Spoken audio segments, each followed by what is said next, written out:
pushing on, pushing pushing. Boa tarde a todos. Nunca um restaurante português subiu tão alto.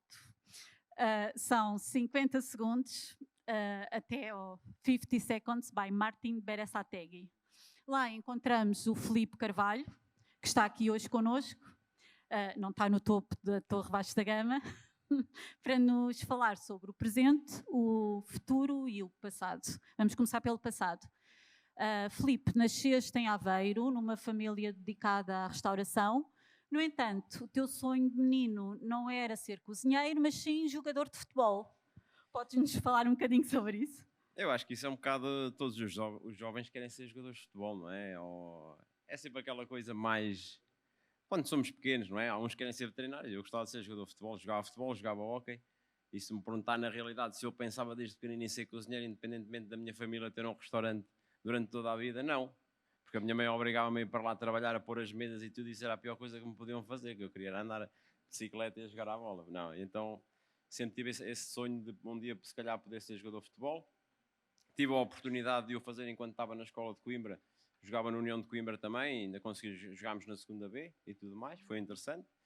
Foi uma experiência engraçada, mas chegou ali a uma altura da minha vida que tinha que escolher ou o futebol ou a cozinha. Tinha acabado o curso e no futebol, se não se tem um bom empresário, se não há sorte, é assim, tudo junto, não é? Na cozinha também, mas na cozinha também é um bocadinho mais do nosso trabalho, a sorte dá muito trabalho. E no futebol era um bocadinho mais duro nesse aspecto e eu achei que a cozinha seria o sítio. Então surgiu essa vontade de seguir cozinha. Uhum. Mas o teu foco no início era pastelaria, não era? Sim, eu quando eu no 10º ano digo aos meus pais que não quero estudar mais, estava farto, não queria estudar mais, e o meu pai disse, não, se não queres estudar vais trabalhar, e os meus tios tinham pastelarias, então fui para uma pastelaria de rua, fazer massas folhadas, tudo o que era pastelaria de rua, não é? Croissants, essas coisas todas. Isso antes de tirares o curso? Sim, sim. E ao final de um ano, então entendo que se calhar eu gostava de fazer aquilo era uma coisa que eu me via a fazer no futuro, e inscrevo-me na escola com a ideia mais fixa de ir para o curso de pastelaria. O curso era cozinha e pastelaria, e ao longo dos 3 anos da escola comecei depois a enverdar mais pela parte da cozinha, embora a pastelaria é uma grande paixão. Gosto, eu acho que qualquer chefe de cozinha ou qualquer cozinheiro tem que perceber de pastelaria, porque senão depois, ou seja, a gente mandar uns bitites ou dizer só está mal, mas não ajudamos, nem damos opções para corrigir, somos só mais um que anda para ali a dizer que não está bem, não é? E então é preciso também saber, e acho que esta parte é muito importante, que às vezes as pessoas centram-se só numa coisa e esquecem-se, para sermos melhores temos de saber um bocadinho de tudo. Claro. Uhum. E como é que foi a tua primeira experiência profissional? Ainda te recordas disso? Trabalhar foi um estágio, o meu primeiro estágio em Portugal, não é? Foi no Hotel Dona Inês, em Coimbra, tinha 3 estrelas. Eu cheguei lá e no primeiro dia fiquei responsável por tudo o que era pastelaria, porque eles perceberam que eu sabia fazer natas de céu, mousse de chocolate e tudo mais, tinham ali um bocado de falta de mão de obra, então meteram-me ali no primeiro dia, portanto foi a minha primeira experiência profissional. E depois, como é que foi? Tu foste para o estrangeiro, não é? Para os Estados Unidos. Conta-nos um bocadinho como é que surgiu essa vontade de partir. Até chegar aos Estados Unidos, ou seja, depois, quando estou quase a terminar o curso, venho participar num concurso que era o Jovem Cozinheiro, 2006, penso eu, onde estava o chefe António Boia e onde estavam as pessoas que pertenciam à organização das Olimpíadas de Culinária. Nesse concurso surge o convite para podermos integrar os treinos da seleção olímpica júnior, e basicamente foi aí que se calhar começou a minha fase enquanto cozinheiro depois da escola, não é? O chefe Boia deu-me a oportunidade de entrar dentro da equipa, também trabalhei para isso, deu-me a oportunidade de poder ir trabalhar com ele para Lisboa, na altura para o Rios, ele estava no Rios e no Praia Café, mas eu trabalhava no Rios, foram 5 anos de relação a trabalhar diariamente, ou seja, 2 anos e meio no Rios, quase 3, e depois mais 2 anos na seleção. Que depois, de onde eu saio do Rios, saio para o Altis Belém, na altura para abrir o Altis Belém com o chefe Cordeiro, o João Rodrigues, estava lá o João Simões também, e depois aí surge o convite para nós podermos treinar para uma das Olimpíadas. Surge o convite por parte do treinador da seleção dos Estados Unidos da América, que trabalhava em Nova Iorque, na zona de Connecticut, mais concretamente. Surge o convite que nós podíamos ter a opção de ir para lá trabalhar, e eu e o Manuel, o irmão do chefe Boia, dissemos que sim, fomos, foi uma aventura. E foi assim que surgiu a oportunidade de trabalhar para os Estados Unidos. Mas depois voltaste. Sim, quando voltei, regressei para a Fortaleza do Guincho, vim trabalhar para a Fortaleza do Guincho com o chefe Vicente Fares. Da Fortaleza do Guincho já saio como subchefe júnior para o Vila Joia. Do Vila Joia regresso ao Altis Belém, quando o Altis Belém está a sofrer um período de transição em que o Cordeiro sai e o Rodrigues assume a chefia executiva do hotel. E eu venho como subchefe executivo do Altis Belém, mas com o compromisso de fazer um ano, porque já tinha a ideia de ir para a Espanha e havia o convite por parte do Martin para integrar a equipa de Barcelona no Lazarte. Passado esse ano, integro a equipa do Barcelona, do Lazarte. Conseguimos ao final de 2 anos ganhar a 3ª estrela e depois abre o Hotel Monument, onde o Lazarte está inserido como chefe executivo do hotel. E como é que era a tua relação com o Martin Berasategui nessa altura? Ao início, a minha relação inicialmente, ou seja, o convite parte por parte do Martin, mas a minha relação era muito mais próxima com o Paulo Casagrande, que era o chefe com quem eu trabalhava todos os dias em Barcelona. É uma pessoa que eu admiro, que eu aprendi, que respeito muito, tanto ele como o chefe Boia. O chefe Boia foi uma pessoa que me marcou muito, ele está ali sentado. Mas, porquê? Porque é uma pessoa que nos deu uma filosofia de trabalho. Eu às vezes hoje em dia na minha equipa, quando eles eu penso numa coisa e eles me dão, eu lembro-me quando ele me obrigava a que eu antecipasse as necessidades dele dentro da cozinha. Ou seja, se ele quisesse uma faga, eu tinha que ter a faga preparada, senão levava na cabeça. E foi um bocadinho assim, ou seja, depois Barcelona foi um bocado, eu cheguei lá, não foi fácil ao início, porque eu chego já como subchefe júnior, e havia pessoas que trabalhavam há 7 anos já no Lazarte que eram cozinheiros de primeira. E eram espanhóis e estavam lá. E a pressão era muita, porque era um restaurante estrelado. Eu acho que a pressão somos nós que pomos em nós próprios, não é? Porque depois, quando nós estamos a fazer o que gostamos e somos perfeccionistas e somos profissionais, é o nosso dia-a-dia. Portanto, é o que eu digo aos meus cozinheiros no 50 Seconds. A pressão, nós ganhámos uma estrela, trabalhamos diretamente para ganhar 2. Com toda a humildade e honestidade. Ou seja, se eu dissesse o contrário, também acho que ninguém ia acreditar, porque ninguém trabalha 16, 18 horas para manter uma estrela, não é? ou quando não temos nenhuma, para não ganhar. E a pressão somos nós que a pomos em nós todos os dias, ou seja, então a pressão aí é uma coisa saudável, desde que não haja falta de respeito dentro de uma cozinha, é um bocado por aí. Eu ali, ao início em Espanha, sentia um bocadinho de pressão, porque não sabia falar bem a língua. Há um caso, um particular, que eles um dia pedem-me na cozinha, e como eu chego como subchefe, eles já estavam, alguns há 7 anos já eram cozinheiros, eles pedem-me garbanzos. E eu não sabia o que era um garbanzo. Eu disse assim, pá, pois, olha, o que é um garbanzo? Podes-me explicar? E eles disseram-me só, se não sabes o que é um garbanzo, não és cozinheiro. E eu fui ver, temos o telefone, fui ver o que era um garbanzo. É um grão de bico. E eu disse, pronto, já é um grão de bico, ok. Fui buscar.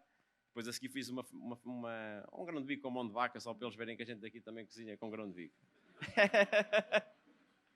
Mas, ou seja, era um bocadinho isto que é normal. Nós, quando entramos numa cozinha nova, temos que ganhar o nosso respeito pelo trabalho.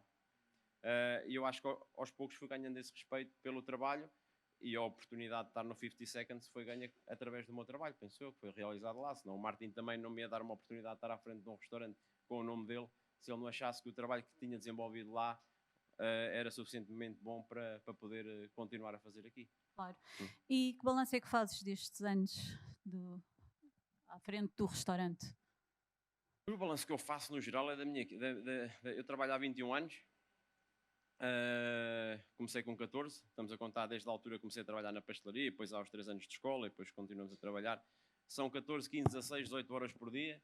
Às vezes as pessoas dizem, que sorte, a sorte dá muito trabalho, não é? E o balanço que eu faço é de muito trabalho, muita dedicação, muita entrega, abdicar de muitas coisas na minha vida pessoal para poder, se calhar, estar hoje onde estou. E o balanço que eu faço é positivo, porque acho que o trabalho que tem sido feito, ou seja, começa a ser reconhecido, não só da minha parte, porque eu não faço nada sozinho, somos 20 pessoas dentro do restaurante, e nos outros sítios todos onde eu trabalhava também tinha sempre pessoas a acompanhar. Às vezes falamos só do Martim ou só do Filipe, mas há mais de 19 pessoas por trás dentro do 50 Seconds que fazem um trabalho todos os dias e que permite que aquilo tenha a qualidade e a consistência necessária para as pessoas reconhecerem o trabalho depois do Filipe, não é? Claro. E eu aí só posso agradecer às pessoas que trabalham comigo.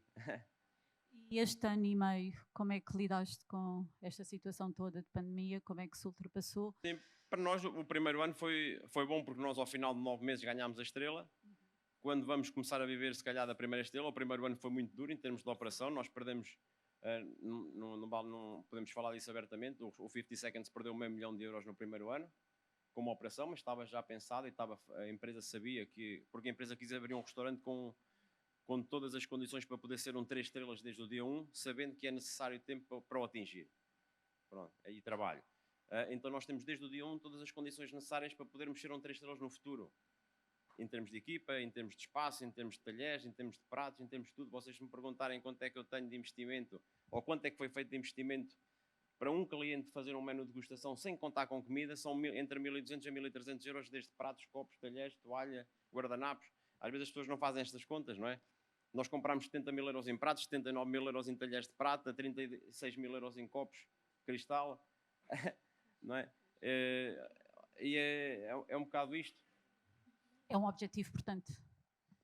É um objetivo, claro, é para isso que a gente trabalha. E se eu disser o contrário, as pessoas também não vão acreditar, não é? É para isso que eu trabalho todos os dias. Mas com toda a humildade, sabendo que necessitamos tempo para o atingir. Uhum. E agora, tudo voltou ao normal ou nada voltou ao normal? Depois, durante a quarentena, nós quando ganhamos a primeira estrela, o segundo ano, basicamente ficámos de mãos e pés atados, não pudemos fazer nada, não é?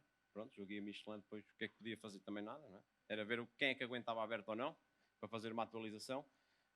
E neste segundo ano, a empresa, nós tivemos a sorte, se calhar outras pessoas não tiveram essa sorte, nós tivemos a sorte de ter uma empresa que tem poder financeiro por trás, e o CEO da empresa ligava-me durante a quarentena a dizer: Filipe, tem calma, não te preocupes, que nós estamos aqui. E eu dizia: não, eu continuo a receber o meu salário, você é que tem que ter calma e tenha força, porque o dinheiro é seu, não é meu, não é? E tivemos essa sorte de ter essa capacidade financeira para aguentar e para manter toda a estrutura exatamente igual, com a mesma identidade do dia 1, não é? Tivemos que fazer uns ajustes ou outros, como é óbvio, mas isso quem é que não teve que fazer, não é? Para as coisas poderem ser justificáveis. E o futuro? O que é que tu prevês que vai acontecer? Não sei. Estás otimista? A única coisa que eu posso, que é o que eu digo à minha equipa todos os dias, nós trabalhamos todos os dias para fazer o melhor. Não trabalhamos para o nosso ego, trabalhamos para o ego do cliente, que é o mais importante. Ali não é o Filipe, não é o Martim, não é nada. E o Martim diz uma coisa que tem muita razão, que é: o Martim não sou eu, somos nós outros, são todos, não é? Porque senão o Martim não podia ter todos os restantes que tem a nível mundial, se não tivesse equipas muito fortes, com a qualidade que tem. E para nós, ou seja, eu vou para casa todos os dias descansado a saber que eu chego a casa e sei, dei tudo o que tinha para dar naquele dia. Ou seja, não consigo dar mais. Vai-me dizer: posso trabalhar mais horas? Posso, mas o dia só tem 24. Se eu já trabalho 18 ou 16, quer dizer, também tenho que dormir 1 ou 2 horas. Portanto, se no final o Guia Michelin achar que isso pode ser, ou seja, que nós temos qualidade suficiente para ter 2 estrelas, espetacular, ficamos muito felizes. Se achar que ainda não estamos preparados para isso, espetacular, que nós também damos o nosso melhor e mais não podemos fazer. Portanto, não nos vamos sentir frustrados com nada. Como é que te definirias enquanto cozinheiro? Enquanto cozinheiro, acima de tudo, acho que sou uma pessoa. Eu gosto de fazer muita ligação de terra e mar, ao mar e montanha. Se calhar também, eu sou de Aveiro, em Aveiro há mar. Depois, o meu pai é de Histórico de Bastos, há muita montanha. Gosto muito da parte de cogumelos, gosto muito da parte de marisco e peixe. Os sítios onde eu tive também, que me marcaram mais, como Barcelona e São Sebastião, são sítios de muito mar e montanha. Então a minha cozinha, ou a cozinha que nós praticamos lá no 50 Seconds, é uma cozinha com muita ligação entre este jogo de ter um marisco com um molho de carne, ter um peixe com um toque de cogumelos. Eu gosto de fazer isto assim, sim. E com sabor. O mais importante para mim não é que seja bonito, eu dou preferência ao sabor e depois que seja bonito. E aos produtos, não é? Sim. Sim, não, ou seja, um restaurante ser caro ou barato é um bocadinho relativo, não é?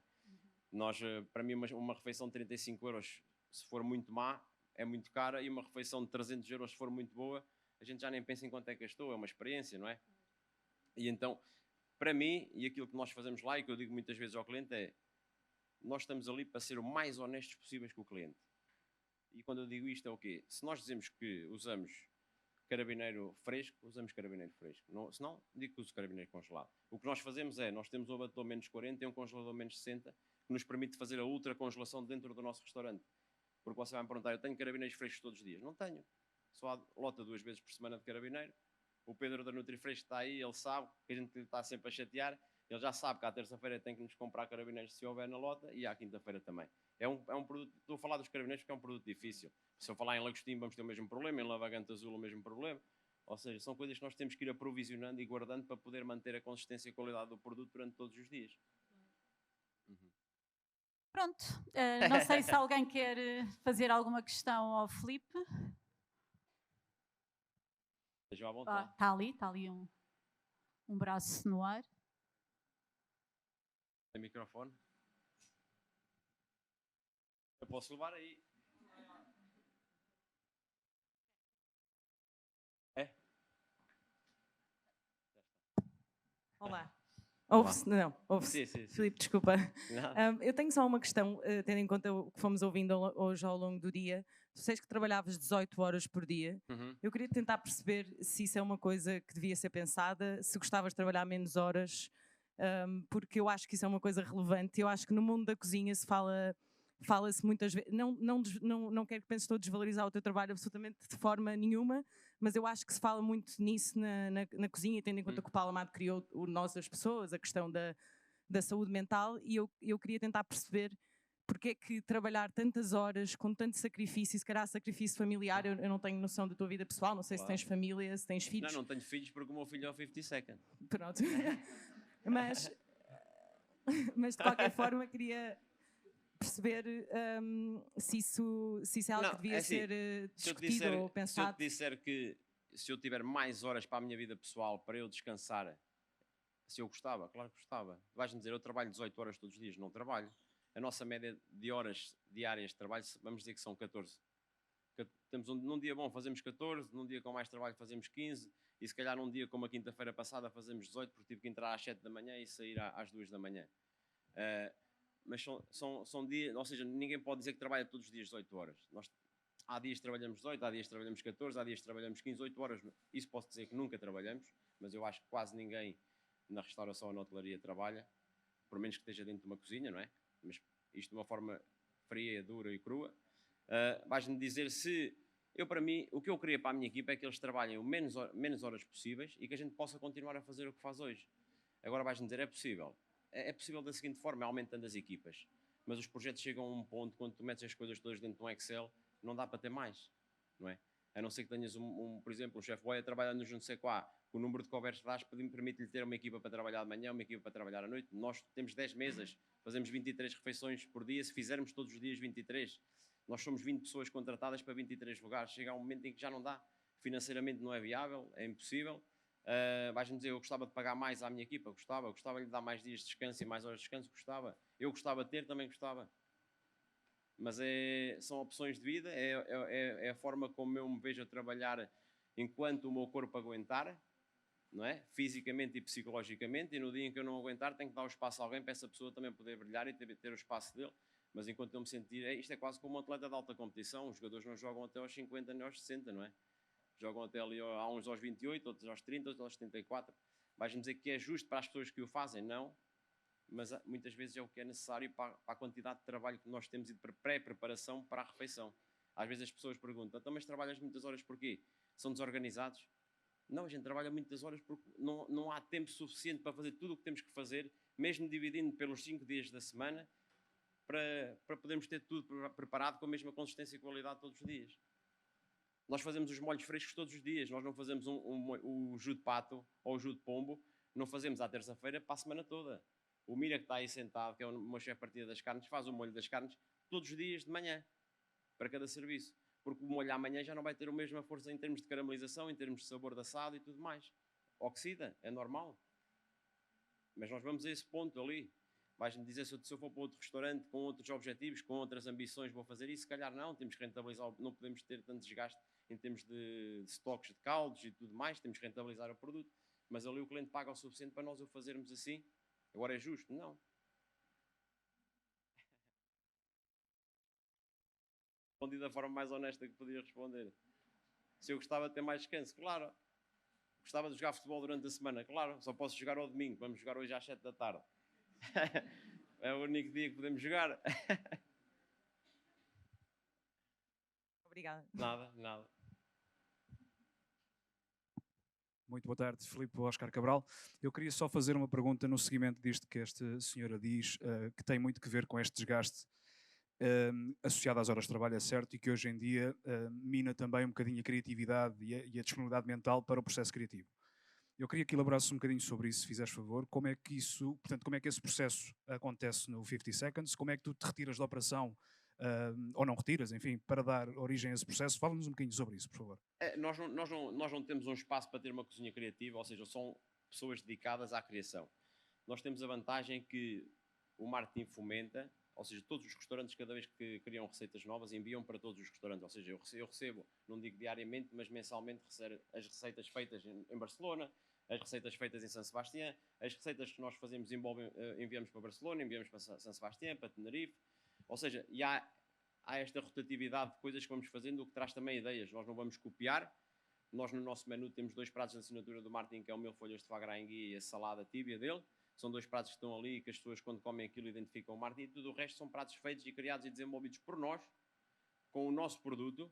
Vocês vão perguntar, no 50 Seconds usamos só produto nacional? Não.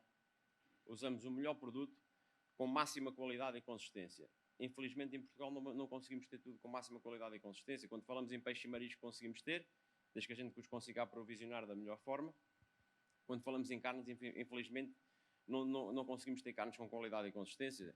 O meu borrego de leite tem que vir de Valladolid, porque em Portugal eu não tenho um borrego de leite durante o tempo que eu necessito usar na carta, não é? Porque o borrego amanhã cresceu e eles vão me dizer, está maior porque cresceu, não é? E o meu cliente está a pagar o mesmo. Entre outras carnes. E aí vocês vão dizer, é só nacional. Não, eu uso caviar, eu uso trufa branca, eu uso trufa preta. Usamos o melhor. E se o melhor é de Itália, é de Espanha, é de França, é de onde quer que seja, a gente compra para dar o melhor ao nosso cliente. Se for nacional, damos preferência, desde que esses mantenham qualidade e consistência durante o tempo que nós necessitamos. O nosso processo criativo baseia-se um bocadinho nisso.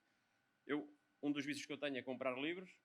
Eu gosto de comprar livros porque acho que é a melhor forma que nós temos de aprender sem viajar, porque senão quando posso viajar, as minhas viagens são sempre pensadas de forma a poder onde é que eu vou comer, para ver o que é que eles fazem, o que é que eu tenho que fazer para estar ao nível deles, ou às vezes só para compreender o que é que eles fazem, e nós compreendemos muitas vezes que a única diferença que existe para nós é que uns estão em Nova Iorque, outros estão em Itália, e nós estamos em Lisboa, e Lisboa em termos de dimensão não é tão grande como Nova Iorque, para o turista estrangeiro, não é?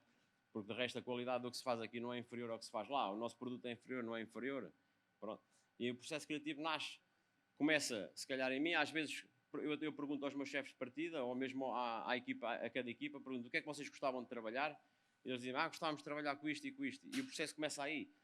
Depois há uma parte em que é nossa, mais pessoal da cozinha, quando nós achamos que o prato já tem condições para poder ser provado pela sala, e a gente ouvir os inputs da sala, passamos à sala, e a sala prova o prato, dá os inputs dele, e nós continuamos a trabalhar, e quando toda a gente, as 20 pessoas trabalhando dentro do 50 Seconds, concordam que o prato está num nível muito alto para poder entrar na carta, só aí é que entra. Às vezes demora uma semana, outras vezes demora 3 meses e outras vezes demora um ano a chegar lá, porque não encontramos aquele equilíbrio, não vamos pôr. O cliente não paga para ser a nossa cobaia ou experimentar os nossos testes, o cliente paga para comer coisas finalizadas.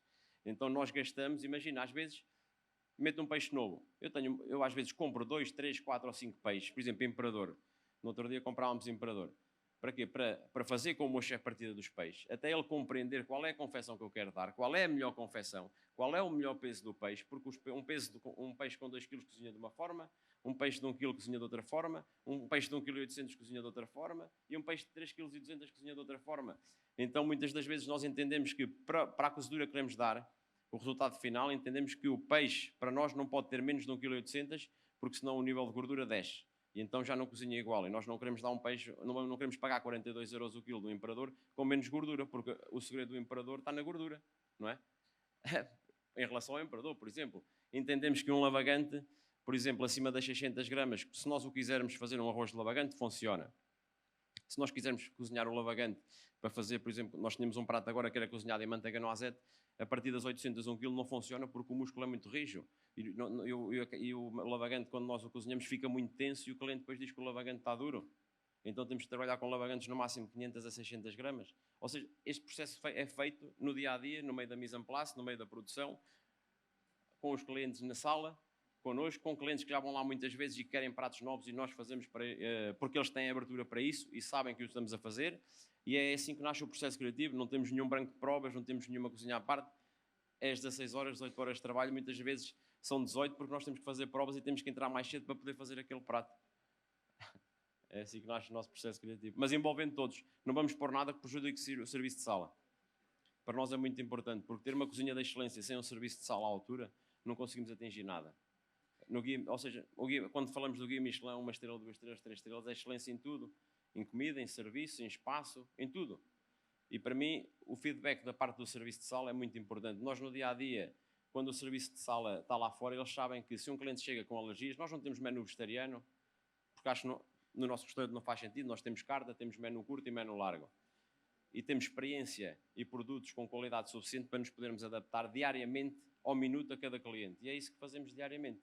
E a força que nós damos ao serviço de sala é cada vez que chega alguém que tem uma alergia, digam-lhe só se quer menu curto, menu largo ou carta, e não se preocupe com mais nada, que o menu vai chegar lá com a mesma estrutura. E tentamos que seja com a mesma qualidade. Mais alguma questão? Pronto, acho que ultrapassámos o nosso tempo. Muito obrigada, Filipe. Tá, obrigado.